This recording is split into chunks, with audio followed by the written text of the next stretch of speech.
जय महाराष्ट्र मित्रांनो, सुरुवातीलाच महाराष्ट्राच्या राजकारणातून ईव्हीएम मशीन बाबतची सगळ्यात मोठी बातमी समोर येते। महाराष्ट्रात झालेल्या विधानसभा निवडणुकांची पुन्हा होणार तपासणी आणि छाननी आणि पुन्हा होणार मतमोजणी। मुंबई हायकोर्टाचा थेट निकाल। मित्रांनो, महाराष्ट्राच्या राजकारणातील या घडीची सगळ्यात मोठी बातमी तब्बल 1 ते 1.5 वर्षानंतर या याचिकेने मात्र महाराष्ट्रातील सगळ्याच आमदारांचे धाबे दणाणले। राज्यात शिंदे गट आणि भारतीय जनता पार्टी या दोन्ही पक्षाला सगळ्यात मोठा धक्का। तर महाराष्ट्राच्या राजकारणात कोर्टाचा आलेला हा निकाल अतिशय विचार करायला लावणारा। मित्रांनो, ईव्हीएम बाबत सध्या देशामध्ये वेगळेच तर्कवितर्क लावले जात असताना आता मात्र सगळ्यात मोठी बातमी आता आपल्या समोर येत आहे। आता सध्या देशभरामध्ये 5 राज्यांमध्ये निवडणुका होत आहेत। त्या निवडणुका होत आहेत ईव्हीएम वरती, आणि ईव्हीएम वरती निवडणुका होत असताना विरोधी पक्षांचा ईव्हीएम वरती कोणत्याही प्रकारचा विश्वास नाही, आणि त्या निवडणुका ईव्हीएम वरती होत आहेत। यातच आलेला हायकोर्टाचा निकाल, आणि या निकालामध्ये पुन्हा करा मतमोजणी असे आलेले आदेश। या सगळ्यांमुळेच महाराष्ट्राच्या राजकारणासह देशाचं राजकारण हादरलंय। कारण की ईव्हीएम वरती निवडणुका नको, प्रत्येक राज्यातील प्रत्येक जण बोलत होता की ईव्हीएम वरती निवडणुका नको, कारण की ईव्हीएम सेट करता येतात, ईव्हीएम मुळे निकाल फिरवता येतो। अशा बातम्या सध्या आपण गेल्या 2 ते 5 वर्षापासून पाहत आहोत। तरी मात्र या सत्ताधारी भाजप पक्षाने देशात ईव्हीएम वरतीच निवडणुका घ्यायच्या हे ठरवलं, आणि अखेर हायकोर्टाची जबरदस्त चपराक बसलेली दिसते। आणि या सगळ्या बाबींमुळे मित्रांनो, महाराष्ट्रात देखील या निवडणुकांची सध्या पुन्हा मतमोजणी, नेमका आदेश काय आहे हायकोर्टाचा, काल नेमकं काय घडले मुंबईत आणि राज्यासह देशभरामध्ये, या बातमीने मात्र सगळीकडेच खळबळ उडून दिलेली होती। मित्रांनो, मोठी आणि तेवढीच महत्वाची बातमी, ईव्हीएम मशीनची पहिल्यांदाच होणार तपासणी आणि छाननी।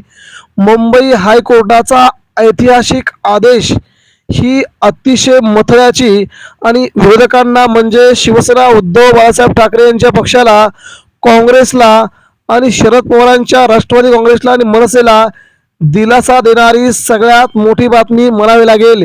या बातमीने मात्र सत्ताधाऱ्यांचे धाबे दणाणले आहेत। जाऊया प्रमुख महत्त्वाच्या बातमीकडे। भारताच्या निवडणूक इतिहासामध्ये पहिल्यांदाच मुंबई उच्च न्यायालयाने ईव्हीएमची तपासणी आणि छाननी करण्यास परवानगी दिलेली आहे। सध्या 5 राज्यांमध्ये विधानसभा निवडणुकीची रणधुमाळी सुरू आहे, पण प्रत्येक निवडणुकीमध्ये ईव्हीएम मशीनच्या सुरक्षेबद्दल प्रश्नचिन्ह उपस्थित केले जात आहेत।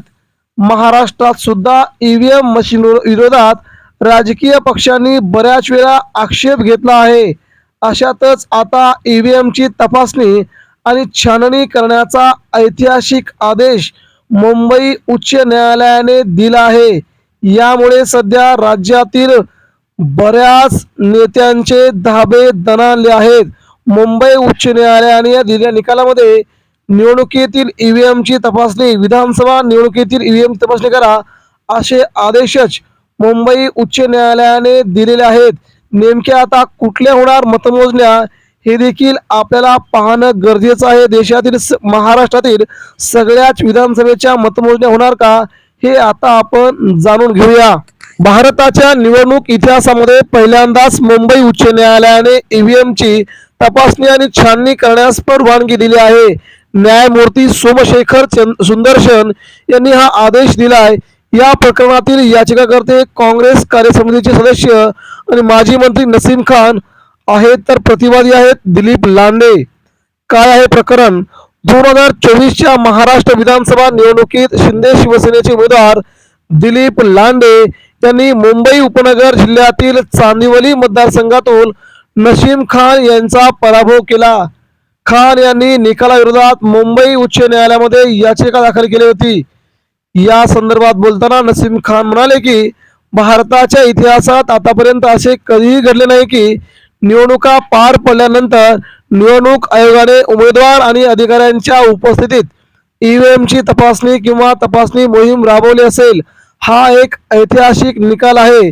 या सर्वोच्च न्यायालयाच्या एप्रिल 2024 मधील निकालाचा संदर्भ देत नसीम खान म्हणाले की या निकालानुसार निकालाच्या घोषणेनंतर प्रत्येक विधानसभा मतदारसंघातील 5% ईव्हीएम मधील म्हणजेच कंट्रोल युनिट, बॅलेट युनिट आणि व्हीव्हीपॅट मधील बर्न झालेली मेमरी किंवा मायक्रो कंट्रोलरची तपासणी आणि पडताळणी ईव्हीएम उत्पादकांच्या अभियंत्यांच्या एका पथकाद्वारे केली जाईल, अशी माहिती नसीम खान यांनी दिली आहे.